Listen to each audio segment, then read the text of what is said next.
Welcome to the 5 for 2 podcast with me, your host Adele, where we say no to careers where you're trading 5 days of misery for 2 days of fun. A place we discuss all things career, confidence, and money moves. I want to motivate, teach, and empower ambitious women to achieve more, earn more, feel more confident, and enjoy the work they do. It's all about believing you can have everything you want in your career and then going and getting it. So if you're ready, let's get into it.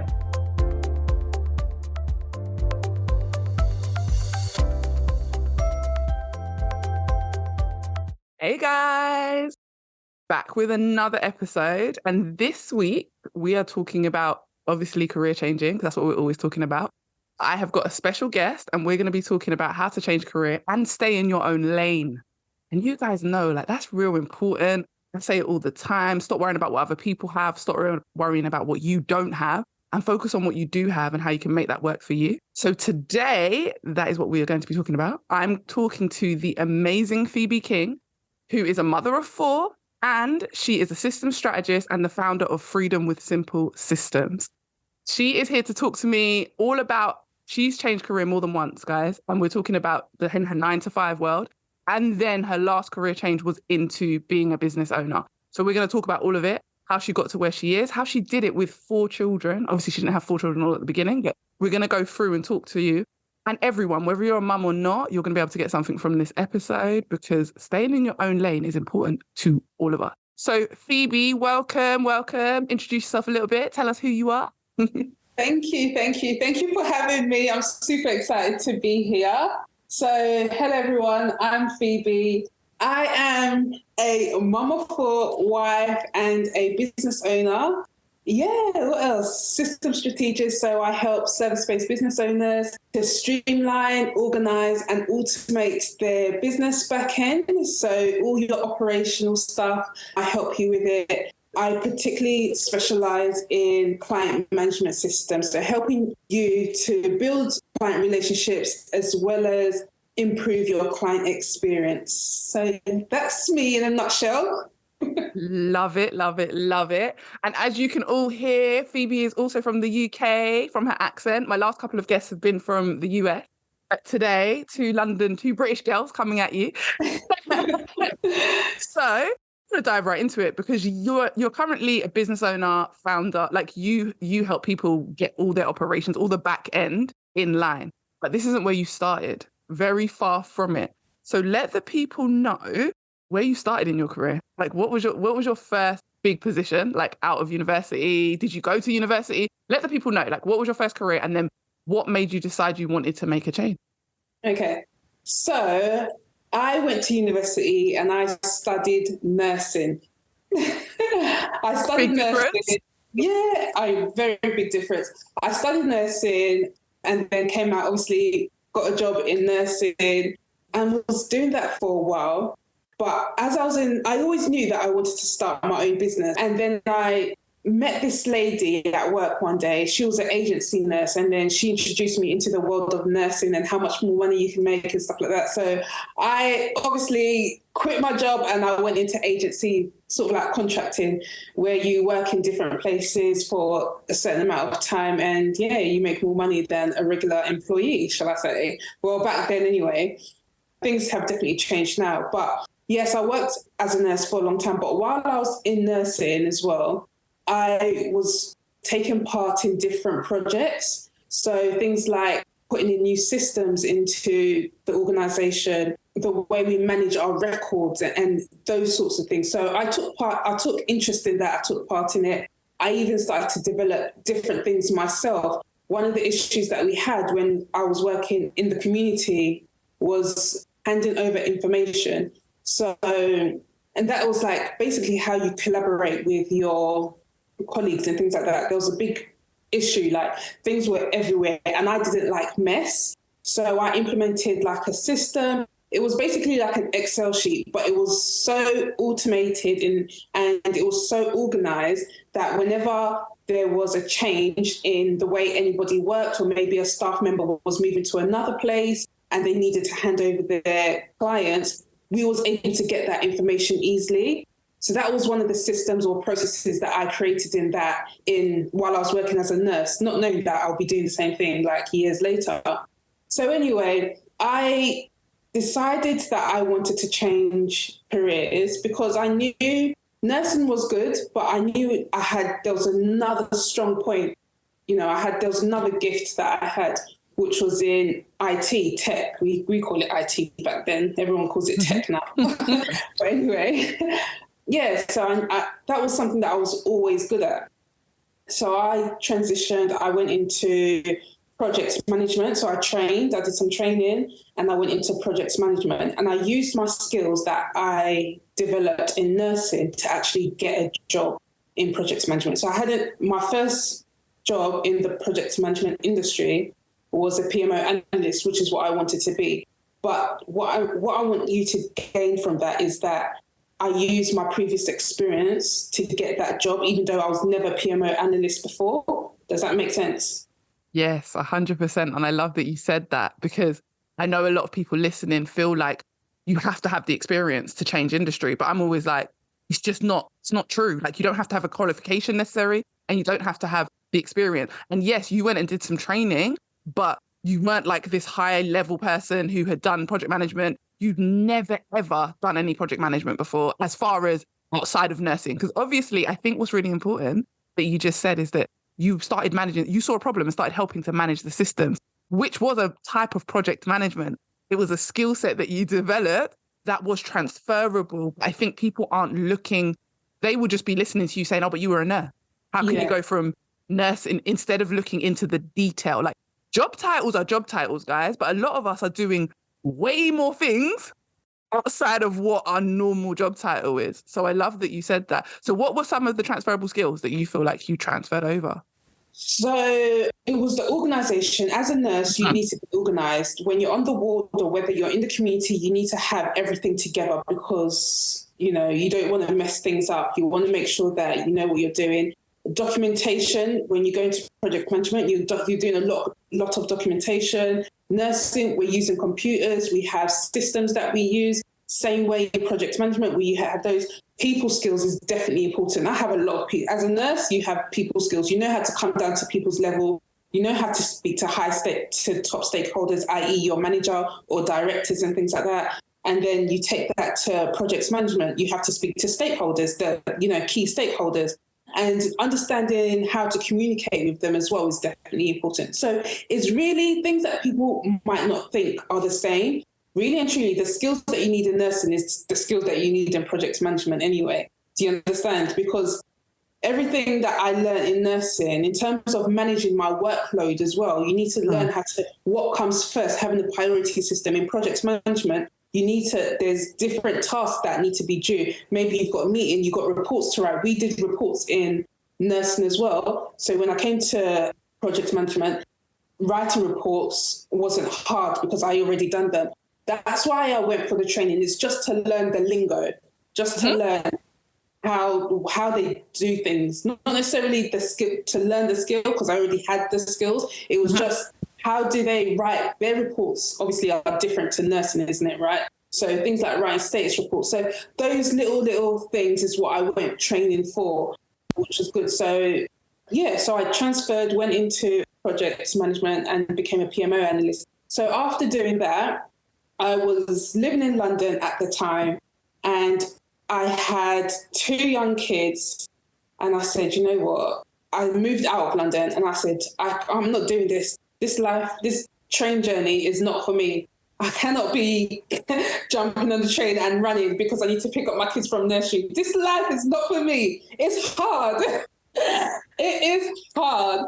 So then that's when I said, you know what, it's time to do this business that I wanted to do. And I quit my job. And I'll never suggest this for anybody because it's hard. Business is definitely harder than, I expected to be. I don't even know if I had any expectations of how hard business would be or challenging, because I think sometimes people don't realize the work. It's easier for me.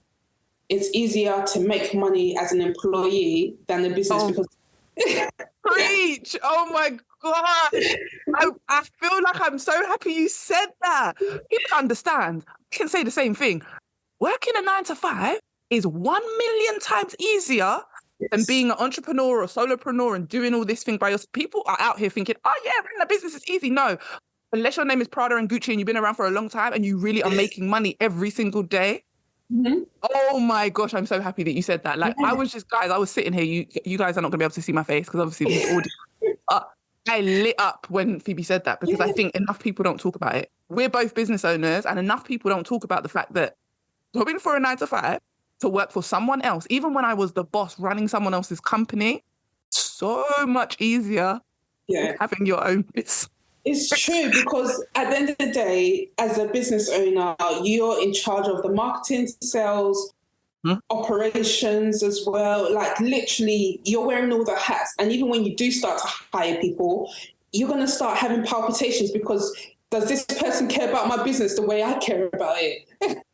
There's so many things that go into it. But anyway, that's another conversation, I guess. But I went into, so I said, you know what? I'm not getting on the train, and really and truly, I should have looked for another job, I guess, but I didn't. I wanted to try things out, and I spoke to my husband and we had the conversation about how we was going to do things, and he was, very supportive in terms of me starting a business and just exploring what I wanted to do. Because when I went into nursing, I felt like it wasn't directed, like I was kind of like directed into going into nursing. Then I found my own path in project management, which I absolutely love. I mean, my workplace were calling me back, but I still wanted to explore different things. I felt like I hadn't had time to explore, but I didn't have the opportunity to explore things that I wanted to do. So then I actually went into coaching as well and events as well. So personal development events, mainly for mums who wanted to start a business or career and those sorts of things. So I was doing that for a while. However, I won an award for that, which was great. I then kind of slowed down. I just felt like I wanted to take it back a notch and then just kind of refigure things out. And I looked at my career. This is one of the things I did was I sat back and I looked at my career. What has been consistent in my career since being a nurse, I went as far as back to secondary school, and I looked at what were the highlights, what were all the good things that I was good at. And essentially it was the tech stuff, it was the IT stuff.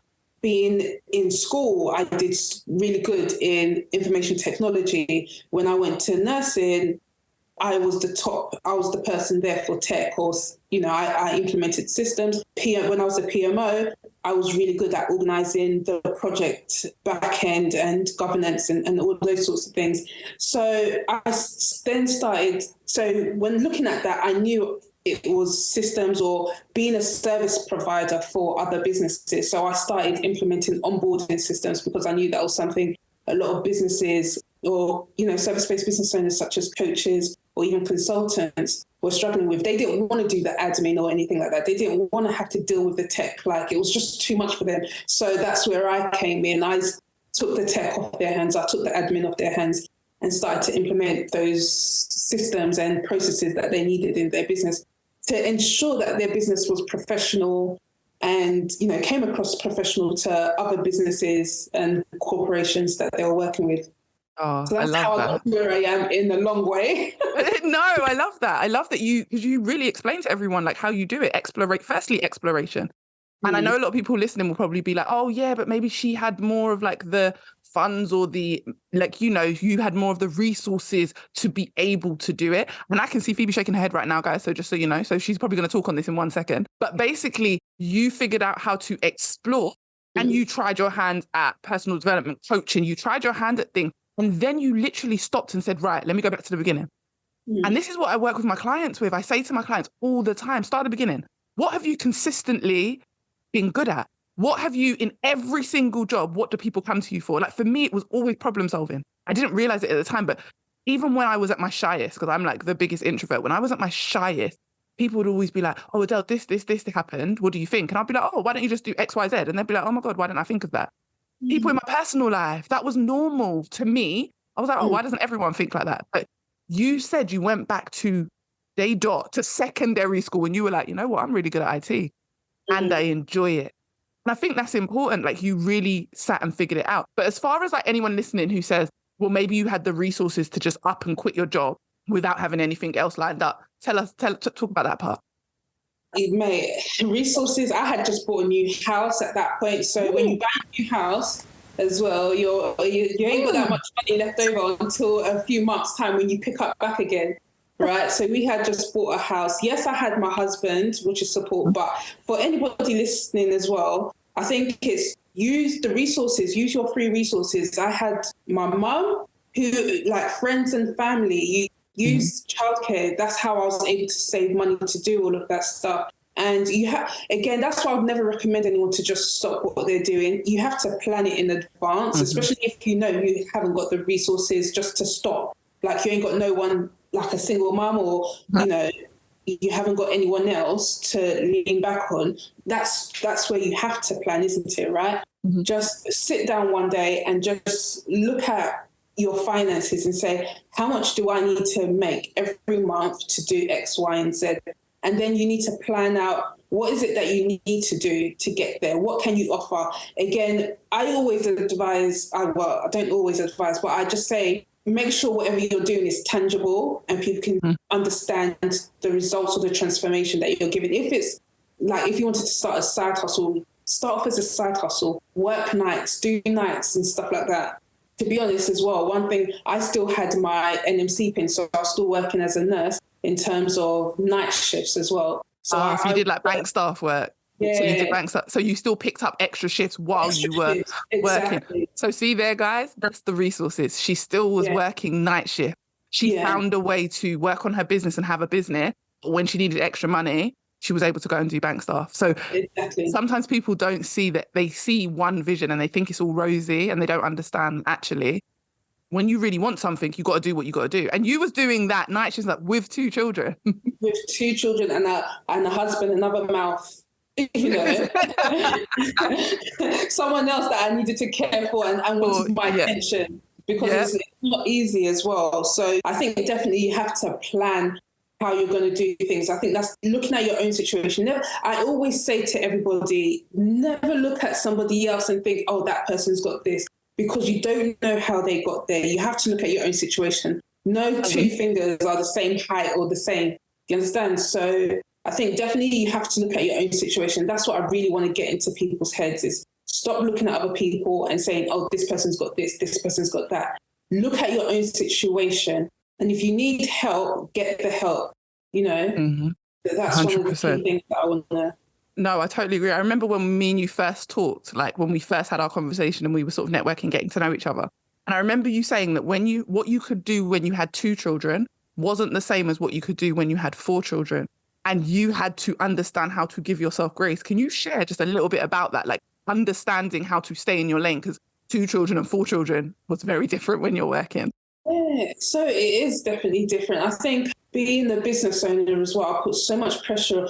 You can put so much pressure on yourself, is that you want to do so much and you're thinking, oh, this person, again, you're looking at somebody else, they're doing X, Y, and Z, but they ain't got the 4 children that you've got. And you have to, again, it's about staying in your lane, looking at your own situation, because one of the things that I did, I'm an ambitious person. I am making this my career. It's not just a side hustle for me anymore. When I first started out, it was a side hustle. It was something that I wanted to stay at home with my kids and also do this, which you can absolutely do. So again, look at your own situation. What can you do? But as time, I knew I wanted a career. I'm a career person as well. So I call my business my self-employed career. That's what I say. That's what I call it.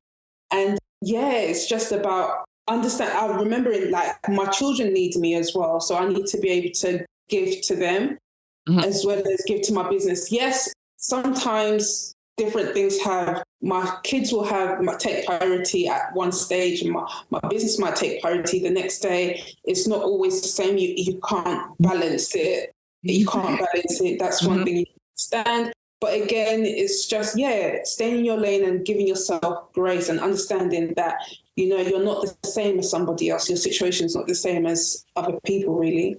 Yeah, I totally agree with that. Like what you could achieve when you had 2 kids isn't going to be the same as when you have 3 or when you have 4. It doesn't mean you stop achieving. It means you have to make adjustments and Yes.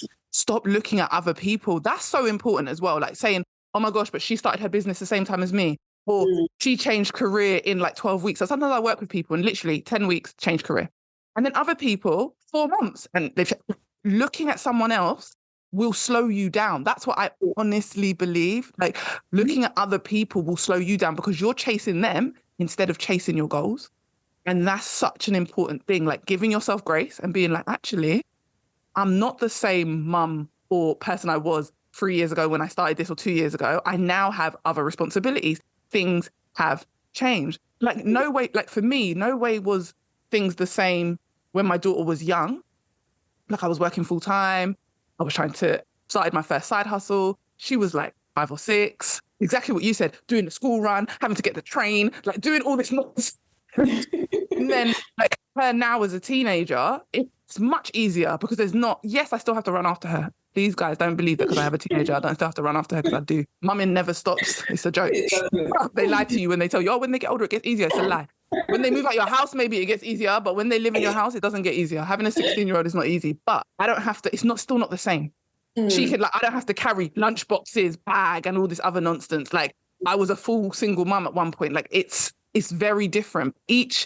Every season, what you guys have to do is adjust. You have to realize in this season, I'm going to do something else. Like you said, you worked night while you ran your business all day instead of having a full-time 9 to 5 where you had to keep going on the train and back and forth and back and forth. And I agree with you. Like I wouldn't recommend anyone quitting their job without having anything lined up. I've done it before once, only once, and it was the most nerve-wracking time of my life, but I figured it out. That pressure works for someone like me. It doesn't work for everyone. Like I work very well under pressure. Like it was like, oh my God, you don't have another job lined up. I hated my job at that time. So my reason for leaving that job was very different. It was like, I hate this job.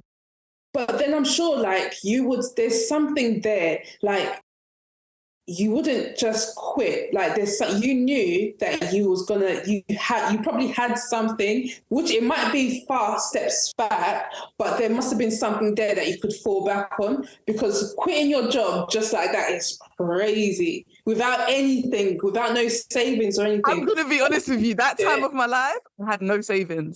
Oh but I had an 8-week notice period. And the truth is the only one thing I had, and I'll say what was different to me in my 20s than in my 30s, what I had was I to myself 1,000. I knew I was a good employee. These people that I was ready to leave had created a job role for me, had promoted me 3 times, had given me all these. I knew I was good, and I was like, someone's going to hire me.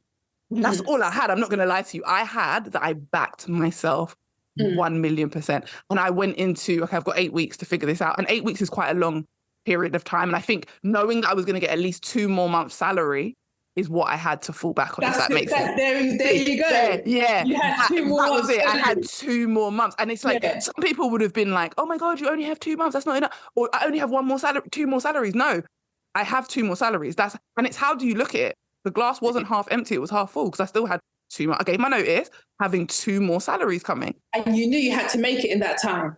Exactly. I've got 8 weeks. You better get a job. That's it. That was what I had. I was a single mum and I had to figure it out. But there is always a way, and there's always a way of looking at it with your mindset. My mindset told me that I had 2 more salaries and I'm employable and I'm great at what I do. I backed myself 1,000,000%. I think also being in my 20s, I was a little bit more risk. I would take a little bit more risk than I would now. You know like now how you're saying when you have a house and you have all these other responsibilities, the risk taking kind of slows down a little bit. You're like, woo, maybe not.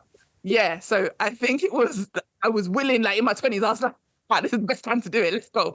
Whereas as I got older and I hit my, it was a bit like, okay, no, maybe calm down. But yeah, you're right. You have to have something that feels tangible to you, a plan that feels like it can work. My plan was get this done in 8 weeks. You were like, okay, what was the plan? Okay, I can work nights if I have to. Like you were like, I'm leaving. But you knew that if you had to, there was other opportunities to create money. Even if you're not a nurse, and because I know someone's like, yeah, but she's a nurse, she's qualified. It's not even about that. You can work in a supermarket you can do weekends or something like that. You know, if you do not like your job and you really want to leave, make a plan about what business if it's business you want to get into or whatever it is you're going to do, just make that plan and then maybe quit your job and then start working in a supermarket. Do something along those lines. Have that extra. I wouldn't go back to earning one income though. I'm not gonna. like one source of income. It's good to have multiple sources because if one does go, you've got backup. That's a story for that's another conversation. But Yeah, do you know what I I agree. mean? If you want to quit your job, you know, you can. There's so many ways you can go about it and so many things that you can do. I Just totally ask. agree. Just your story alone is proof. Like you started off as a nurse, you left being like a permanent nurse to go into contracting because it was paying you more money. Guys, you heard that, right? Like there's always a way. Like there's always a way to earn more money to do the exact same thing. Always. I don't care what profession you're in. Like Phoebe's talking about something, a professional industry. Yeah. That's a legislated industry where you have to have a qualification, where you have to have specific things. And she still was able to find a way to earn outside of, because I know that NHS has salary bands Yeah. and they are like they're really strict and hard to get out of certain salary bands, but you found a way around it. There's always a way, guys, if you're willing to look for it. And then after that, you decided to go into a whole new industry Yeah. before you went into business. So, guys, there's always a plan and there's always stepping stones. And I think Phoebe's story is so clear with that. And she was doing all this with children. A lot of us have these opportunities before we even have kids. And I bet when you look back now, Phoebe, do you think to yourself, how did you even do it? I like, you know what? I don't know. It's so crazy because it's just, yeah, I'm in like awe sometimes when I think about what I've done and how I've got to where I am. And, you know, when you get to this point, when you've invested so much into what you do, you can't look back and you can't stop. I feel like that's how I feel as well. I love that. Like once you make the move, just keep going forward. Yeah, keep going forward. It's got to come like full circle. When you were making your career decisions, obviously you had your children, so you were taking them into consideration. You're married, so you had to take your husband into consideration. Was it hard? Like, did you ever feel like, oh, if I do this, I'm going to let other people down? If I make this change, like if I leave full-time like employment to go into business, did you ever feel that way? Or did you always feel like I will figure it out no matter what? I knew I'd figure it out no matter what, because that's how my life kind of worked, is that I always feel I'm a believer and God's always got my back. If I need something, you know, it comes. Like sometimes I don't know how I'm going to get there, but it will come. I mean, leaving nursing, I think for my parents, I would say it was like, yeah, but make sure you keep your like they're very like, keep your job, get a job, da da da da. Even till now, I don't really tell them much about my business, right? But they'll still tell me like, oh, you need to get a job, or they'll do. Oh, did you know this recruitment agency? They do work from home jobs, and I'll be like, okay, but they don't know that I don't need that because I don't really tell them much. Old school, is it old school? My mum's like that. My mum's very much like old school. She's Jamaican. She was born overseas, so coming here, education is everything to my mum. So when I didn't go to uni, that was already a problem. But when I finally became a manager and I'm doing all this great stuff, as far as you better stay there forever for the rest of your life, because that's the goal, isn't it? The goal is to be a man. And the thing is, your parents don't understand. Sometimes you'll be like, yeah, but I'm a manager, but I'm underpaid. No, but you're a manager, and they like that title. It's the title. Tell their friends. And then they were worried when I was doing my training for project management. I don't know why, but anyway, I got to they were like, "Oh, that's so good, well done!" Like what I was doing and how much I was earning, whatever. And then business is like, because you know, at first things are slow, but I just kind of like when you come into business, I'm very into personal development. I will spend money to learn personal development stuff, life stuff, right? Yes. And they didn't. I protected my business like my baby. I didn't really want any negativity. I didn't want anyone telling me do this, do that. I didn't want anyone's voice, and that included my parents. So I set boundaries so I wouldn't have conversations about my business with them. So they wouldn't know what was going on in my business unless I send money, and they're like, okay, thank you. Like, yeah. I love that you said you protected your business. Guys, I want you to really take that in, what Phoebe just said. Protecting your business, protecting your career. Because I'm like Phoebe, I see my business as my career, and I also obviously have my part-time 9 to 5. But you protect your moves that you're making. When I first made my first move, when I said I was going to leave education and go into human resources, that was the end of the world for my mum. She was like, no, you've worked your way all the way up in education. You've been doing that for 10 years. No one's going to take you seriously. I had to then stop talking about it. I said to her, okay, cool, I'm staying in education. Yeah.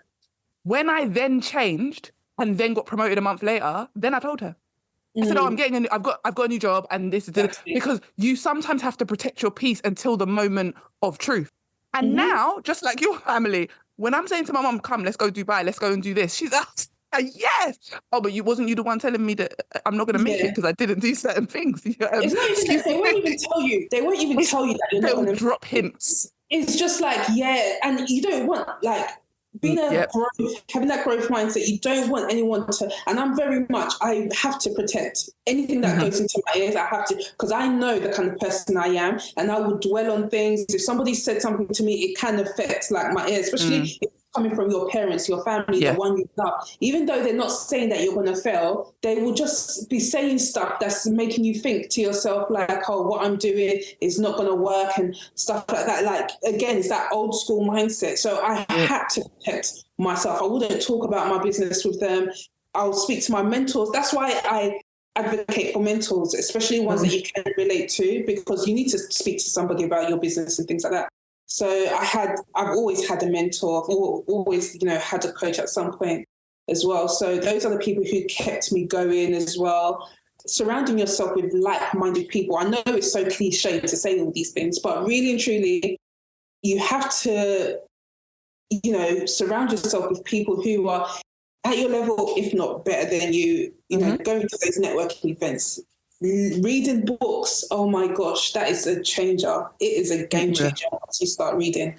Yeah, reading. I agree. Reading books, protect your peace at all times. Read as much as you can and get support. Support is something I agree with. Even if it's not paid support, being around people who you can have those conversations with. Like, we all have like different types of friends, and let's not negate that. Like, you have different types of support even in your personal life. Like, I have the friend that I can call up and I don't know if I want to go partying and I just want to blow off some steam, that's my group of friends. I got my friends who are serious, and if it's mum stuff that I need to talk to them about, I got that group of friends. Exactly. I got my holiday friends. I've got like different groups. I got my friend that if I want my business to be told to everyone in the world, go and tell that one friend. But if I want my business to be kept private, go and tell the other friend. So guys, if you know that your personal life is set up like that, why would you not set up your career life for success too? You should know, who can I go to for my next move in my career? Who can I go to for support with my business? We need to be around people having the same conversations as us, because if you're talking to people that are like your parents, for instance, similar, like you might have friends that are discouraging you, saying, you know what, you've got a good job, why would you leave it? Your friends can be just like your parents. They can be doubtful because they see themselves in you. And they're thinking, well, I could never do it, so how are you going to be able to do it? So their advice will be based on their reality. And because they're your friends, you might take it on board. That's why you're supposed to go and find other people who are doing the thing that you want to do, or have insight and are doing the same thing that you want to do, or have already done it. Because how are you going to learn from people who've never tried, who've never done it? So just like your friends come into different categories, you need to find mentors that help you with different areas of your life, whether it's everyday life. Because your friends can be your mentors too. That's how I feel. I feel like your friends can also be your mentors, only if they're like-minded. The thing is, I feel like depending on who you are, like, when they say, show me your friends and I can tell you who you are. Oh, yes. That is so important. Like, it's so real. Like, if one of my friends came to my house, she's like in property and everything. Like, she's, doing good. But anytime, like, I have friends over, literally, it's always about business, because always about business, property, all of that stuff. Like, and she came up to me, she was at my house the other day, and she's like, wow, like, every time I come to your house, I'm always meeting someone that's like in business, or, all your friends are just like in business and doing amazing things. I was like, yeah, of course. Yeah. Change the conversation. It's not on purpose, is it? But you grow and you elevate and you change the conversation. And it doesn't mean you have to leave people behind that aren't doing what you do, but you should just surround yourself with people that you can learn from, they can learn from you, and they can help push you in the right direction. Yeah. I think you'll just essentially gravitate to those conversations. So like when you do go out, if you're hearing someone else talking, you might just join that conversation, then you start making friends that way. So it can happen naturally, because some people are thinking, oh, but how do I get these people? How do I start to hang around with these people? It depends on what you're interested in. If you are interested in personal development, growing business, doing all those things, you start to automatically gravitate to the people that are around you that do those sorts of things, that talk about those things. So when you go, let's say summertime is coming, we've got lots of barbecue coming up, right? When you go to that barbecue, go stand in those different circles. There's lots of people everywhere. Go stand and listen to what other people are talking about, and go to the one where they're talking about business and property. That's where you're going to make more friends. Yeah. Yes. Listen to the gems, guys, that Phebi just told you. Barbecue season is coming in the UK. What conversations are you going to choose to have? What conversations there is room for growth in every area of your life. You do not, it isn't just on LinkedIn. It isn't just contained to the online space. It isn't just contained to Instagram. What about when you go outside? Just like Phebi said, there are going to be groups and groups of people. Whether you're an extrovert or an introvert, I want you to think, is this going to get me closer to my goal? Is joining this conversation, as awkward as it might feel, is this going to get me closer to understanding and being around people who are like-minded? I'm an introvert. I don't go up to people in general. But believe me, if people are talking about business and things I'm interested in and things that's going to help firstly, my pocket. I'm a mum and I got bills and I want to have extra money. I like to travel. So if I can grow my wealth, and I hear people talking about growing wealth, whether that's stocks, whether that's bonds, that will always interest me. As introverted as I am, I will find a way to join in that conversation.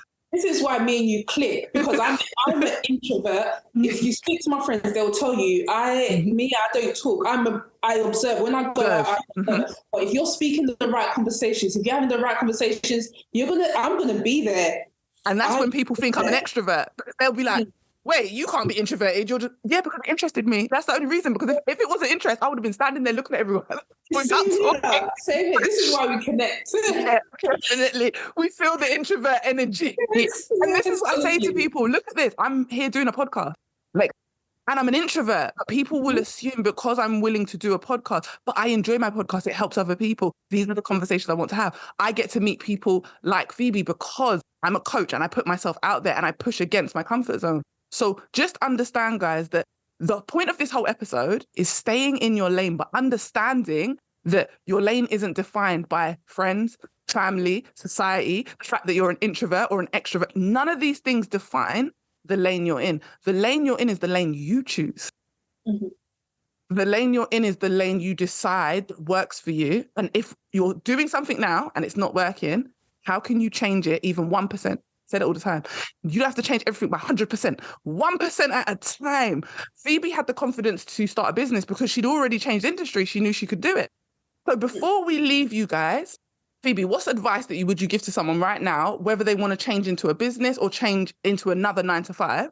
What advice would you give them to help them start that change, that process? Frustrated, you better start planning. I would say just plan, know where you want to go. I know it's so cliche, but you have to know where you want to go. If you want to get out of where you are right now, say, okay, what is it that you want to do? What is it that you're passionate about? Have that goal. It doesn't have to be hard. Just write that goal down. Get yourself a notebook. I'm not even talking about any tech. Get a pen and paper and just literally write down what is it that you want and when do you want to get there? And then you're going to think about how are you going to get there, okay? So what are the things that you need to do? And this is just how you start planning things down. And then that's sort of like your goal, right? So then when you do that, how long is it going to take you to get there? So just just literally plan it all out down. And when you want, and look at your finances as well, have a budget sheet or a tracker and things like that. And look at how much do I need to earn for your bills, okay? Your bills, then your savings and your emergency funds and all of that stuff, because obviously you can't live without money in it. So definitely look at all of that and then work your way towards it. And if you really can't stand that job, yes, get another job, like a quick supermarket job even, and you can do like the night shifts there or something. I totally agree. And then you can look for another job while you're doing, because at least you can get some peace. I think it's hard sometimes to look for another job when you're not at peace within yourself. And I think that's really important. So no, I really like that. And something that came up for me earlier when you were talking, you were saying like that when you went over to be a PMO, you did some training because you wanted to before you went over to project management, you wanted to really know the lingo and stuff. Mm-hmm. And I think that's really important. I want to say to people, if you're in the process of changing career, my advice is learn the lingo. And that doesn't mean you have to go and do training or pay for training. What it does mean is you need to research. When I decided to go in human resources and recruitment, I researched my little arse off, including going and speaking to people on LinkedIn, going and speaking to friends that I knew had done the same role, going and researching on Google, because I wanted to know, how do HR people speak? How do recruiters speak? What kind of words do they use? Because if you can make familiarity your thing in an interview, if people hear you saying the lingo, they're like, oh, wait, you've never worked in this industry, but you know a little bit about something. That will perk someone's ears up. And that's how I was getting callbacks for interviews, because they were like, oh, so how do you know that? And I was like, oh, I did a bit of research. They were like, oh, but you know quite a lot. Yes. And all I was doing was parroting words that I'd read online and understood a little bit of. Let's be real, guys. All you need to do is get in the room and get yourself the first job. Once you have the first job, you'll get the experience. Once you have the experience, you can keep moving. Get in the room. So do your research. That's what I would advise to anyone who wants to change industry now. If you want to get into business even, speak to other business owners. You don't have to have started your business. People reach out to me all the time on LinkedIn. I had a meeting with a young lady who wanted to start coaching, and she literally was like to me, can I just pick your brain for 15 minutes? Amazing. Yeah, why not? Why wouldn't I? Like, we all need to start somewhere. So guys, that's my advice. I would always advise you to do some research, learn the lingo, network, and reach out to people. Phebi, thank you so much for joining me. This has been such a good conversation. I've loved it. I know it's going to help so many people. I want you to now share with the listeners where they can find you. Where can they find you on social media? How can they work with you? Like, let everyone know. Okay, so you can obviously find me on Instagram at Freedom with Simple Systems. Okay, it's long, but it's not difficult to remember. Freedom with Simple Systems. As well as that, my website is www.freedomwithsimplesystems.com. I'm also on LinkedIn, Phebi King on LinkedIn as well. That's where you can find me. And if you wanted to work with me, so I offer system build outs, back-end support, operational support and things like that, website development, client management setups. If that's something that you are looking for or need help with, then definitely get in touch with me. Okay. Amazing. Thank you so much, guys. Also, Phebi's links will be in the show notes. So if you go to the show notes, you'll be able to find her links and you'll be able to connect with her. She's amazing. So do reach out to her. I have loved recording this episode with a fellow London girl who is also an introvert, but also getting to it, and we change careers. And we have shown people that you don't need to know exactly what you want to do when you were 16 or 18. You can change your mind. You can do 100 different things and you will still survive. Okay, guys? It's not the end of the road. Like, if you've done a degree and you've decided, yeah, I don't want to do that anymore, you can change your mind. We're allowed to. Like, we're adults, we're humans, and we evolve and we change. So I hope you get loads from this episode. Remember, share the episode, leave your comments, rate it, ask me any questions that you want to ask. I'm always hanging out on Instagram. Thank you, Phebi, for joining us. And guys, as usual, if you ever need any support with your career, atnrich.com or Coach Adele T on Instagram, reach out to me and let's chat. All right, guys. Until next time. I hope this episode gave you exactly what you needed and motivated you to confidently take steps towards your next career move. If you enjoyed it, screenshot and share it on your socials, tag me on Instagram, and come join my community of amazing women working on leveling up their confidence and career. Thanks for listening, and see you next time.